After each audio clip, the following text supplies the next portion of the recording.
But I want to touch on Kemi Badenoch. Each week that I've been scrutinizing her and looking at her each time at the dispatch box when it comes on to Prime Minister question time, and how she's getting bolder. Depending on which side you're listening to, actually, they'll say that she got beaten up by the Prime Minister. If you listen to the other side, they'll say she ripped up the Prime Minister as well. But the most important thing is that after time and months and weeks and months at the dispatch box, one can comfortably say that she's managing and holding her own, which is very important and must be commended. I would say must be commended as also a black woman there, to the discomfort of many other persons as well. Keir Starmer and Kemi Badenoch. Kemi Badenoch. Mr. Speaker, can I send my warmest wishes to our armed forces at home and overseas, to the emergency services and everyone who will be working over Christmas. And can I wish you, Mr. Speaker, the House staff and all members of this House a very Merry Christmas. Mr. Speaker, for years, the Prime Minister and his cabinet played politics with the WASPI Women. The Deputy Prime Minister said Conservatives were stealing their pensions. She promised to compensate them in full. Another broken promise. Now they admit we were right all along. But let's ask about another group of pensioners whose trust... Let's ask about another group of pensioners whose trust was broken. Since the Chancellor cut winter fuel payments, how many extra people have applied for pension credit? Mr. Speaker, the number one job of this government was to put the finances back in order after the last government lost control. They left a £22 billion black hole, and we had to take tough choices. We made sure the most vulnerable pensioners do get the winter fuel payment, and we have been encouraging and driving up eligibility for pension credit, so saying up to their entitlement. And she should join that campaign. But, Mr. Speaker, here's the difference. Because we've stabilised the economy, we can commit to the triple lock. That means that next April, pensioners get another £470. But here's the difference, because 2 weeks ago, the Shadow Chancellor said the triple lock is unsustainable, their position. So pensioners would lose out under the Tories yet again. Okay. I just need to flag this one again. And just like what we were talking about a couple of weeks ago, the Prime Ministers answer questions. And of course, fair enough, the Prime Minister question time will take the opportunity to package and to repunch that sort of question which they got to sort of gain some sort of momentum. But the big question is, did he answer the question? Here's Kemi with her comeback. Mr. Speaker, he didn't answer the question because he doesn't know the answer. There are 850,000 eligible pensioners not claiming pension credit. If they sign up,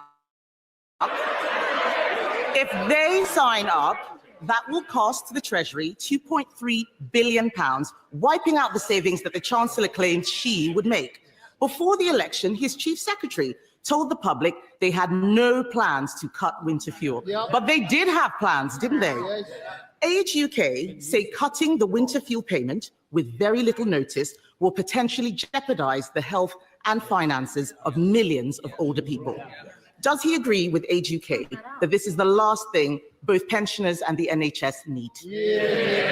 Mr. Speaker, we've been driving up with a campaign for pension credit. It's important that everybody who's entitled to it claims that pension credit. And she shouldn't claim as some great victory the record of their government that people haven't signed up. We're the ones with the campaign.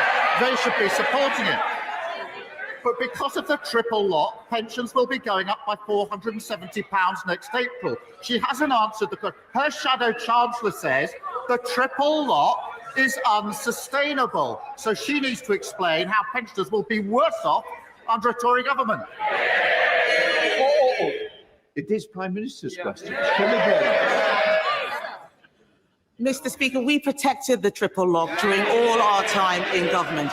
Meanwhile, Meanwhile, energy bills are increasing, despite his promise to cut them by £300. In Scotland, his party leader wants to restore the winter fuel payments.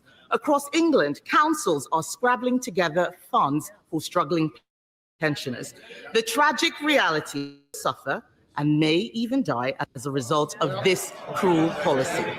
Did the Chancellor impact on councils and on the NHS, or does she just not know what she's doing? Question that I put to you and everyone, and is, how do you see Kemi Badenoch performing at the dispatch box? Yeah, what's your thoughts on it, on her performance at the dispatch box? How is she holding the government accountable? Because that's one of the primary function of the Punch and Judy, in a sense, left and right, at the dispatch box is very important, because that is a central element of the British parliamentary system. How do you see Kemi performing at that time? And I believe that what is very important, and this is so very important, that Kemi Badenoch is the leader of the Conservative Party in the UK, the leader of the Conservative Party in the UK. Let's keep watching. The Household Support Fund was set out in the budget. She knows that. We're pushing up pension credit. But she now says they are committed to the triple lock. Her shadow chancellor says they're not, that it's unsustainable. Maybe over a sandwich or a steak, they could sort it out and come back and tell us what their policy actually is. Kemi Badenoch. Mr. Speaker, the Prime Minister needs to misrepresent me to make his point. I don't need to misrepresent him to make my point. The truth is, he didn't think this through. Cutting winter fuel payments isn't just callous. It may not make savings. It could actually cost us all more. And that's not the only policy which is making things worse. The Chancellor's budget is a body blow to family businesses and also charities. Marie Curie have warned that Labour's budget will cost them nearly £3 million a year. This is a cancer charity saying they have no option but to reduce services. Did the Chancellor tell the Prime Minister that her jobs tax was going to hit charities? Mr. Speaker, she's asked 3 questions about winter fuel with a leaving out. I'll come to that, but she's changed her mind on this. She used to say that the payments were a dead weight. She said there were members of her constituency who didn't need it. And they all stood in 2017 on a manifesto, a Tory manifesto, that committed to getting rid of the universal winter payments for pensioners. So we can see what their real commitment is. As for the budget, we're driving up productivity. I don't want to have to ring your mother. Want to ring your mother? Mr. Speaker, we're driving up productivity, prosperity and living. What the Speaker said right there is that he said, "I don't want to ring your mother." I'm sure that's what he said. To someone maybe being mischievous there in the house. He said, "I don't want to ring your mother." It's a happy time in the house still. Standard. That's a pay rise for the 3 million who are the lowest paid. They should welcome that. A pay rise for those working in the NHS, and better than expected wage growth just before Christmas. What unites all three? Delivered by Labour, opposed by the Tories. Come on, Kemi. Mr. Speaker, I don't know what world he's living in. The economy is shrinking, and they did not think this jobs tax through or who it would impact. Is the economy shrinking? Because sometimes we hear many things and words which are just going across from the dispatch box. But if you want to fact check it, is the economy shrinking? That's a good question. Another area affected is the hospice sector. Hospices believe the budget will cost them an extra £30 million. Yesterday, Conservatives voted to exempt social care. Well, I think the hospices have gotten a lot of money, I believe. I think it was yesterday. Nurseries, charities, and hospices from their jobs tax. Labour voted this down. So can the Prime Minister at least agree to fund hospices so they can continue their invaluable work helping people at the end of their lives? Mr. Speaker, we put a record amount into the NHS in the budget. to deal with the problem that they left, and we'll set out the funding arrangements for hospices in the new year. But it's the same old, same old. They want all the benefits. She said to herself she wants all the benefits from the budget, but she doesn't want to pay for any of them. That's what got us into the problem in the first place. Kemi Badenoch. Mr. Speaker, I did not hear a commitment there to help hospices, which is a shame. The truth is, this winter, people will be suffering because of his choices. The economy is shrinking, inflation is going up, and jobs are being lost because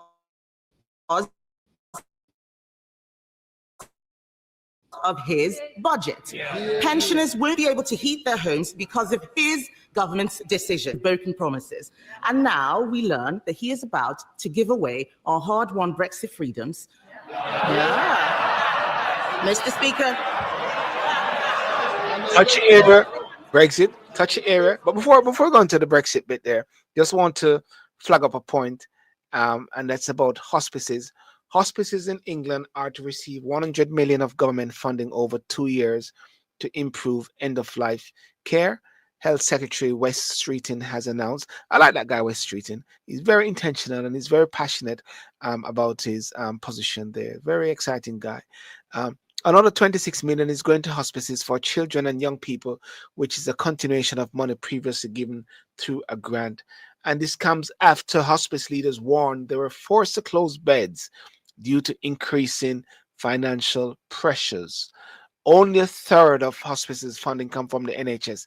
The rest has to be raised from donations, fundraising, and charity shops. Let me continue it, Ben. All right. Mr. Speaker, now we learn he's about to give away our hard-won Brexit freedoms. The truth is, they are punching the British people in the face, literally in the case of one of his MPs, and he will pretend that this is about the past. But we all know these are his choices, bad choices. If he's looking for a New Year's resolution, why doesn't he start with telling the truth? Yeah.